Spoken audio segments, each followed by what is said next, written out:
because the economics that are being written are not the political speeches that are being written that we've just heard. The banks were not in collapse at the beginning of this government. The economic crisis had started 2 years before that.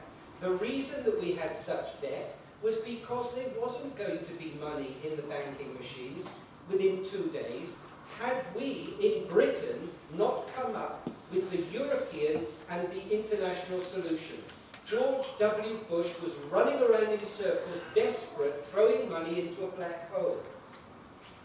The government of this country, not the one that's in power now, did 3 things. It was about recapitalising the bank, putting liquidity into the economy, and designing a new constitution for the financial industries. We were left, after that, with a great debt, but we were also beginning to see growth. Do you remember those things that were being said about the green shoots of growth? They were totally stamped on. Now let's go to the question. What about public expenditure cuts? It's all about inequality. Now I'm not going to quote a Labour Party politician, or a Conservative politician, or even a politician at all. I'm going to quote from Paul Krugman, the Nobel-winning economist, who said this last week. The cuts in Britain are not about the debt and the deficit, but about using deficit reduction as a way to privatise core services.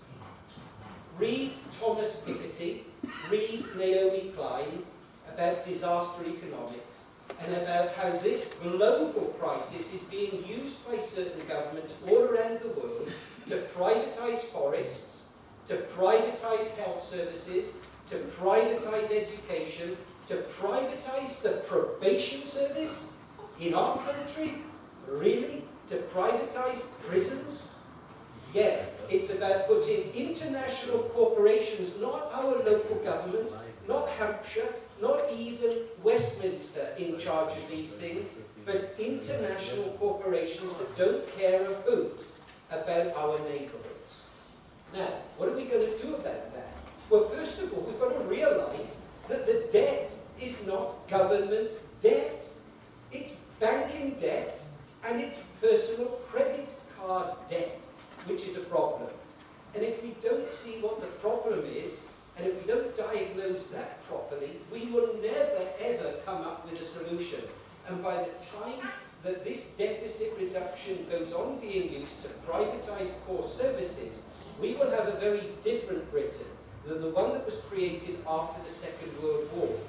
We're at the highest point of our debt in history. 10 times greater debt in terms of GDP than we have now. It's been relatively stable ever since then. But at that point, when the Attlee government came in, 3 things were created at the highest point of our debt, and it was about solving the problem of inequality.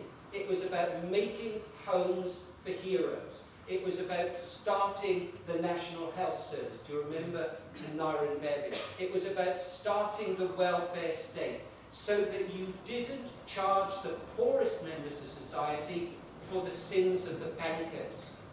That's criminal incompetence to allow that to happen. That when our Chancellor goes to Europe to be obnoxious, it's to defend bankers' bonuses in Britain and to refuse to sign up to the Robin Hood tax that would shine a light on where these big money movements are going from and where they're coming to. And it was to protect the financial industry in London. I think we need to build up other kinds of industries, like the solar panel industry, like the geothermal industry, like the energy safe housing that we need to build.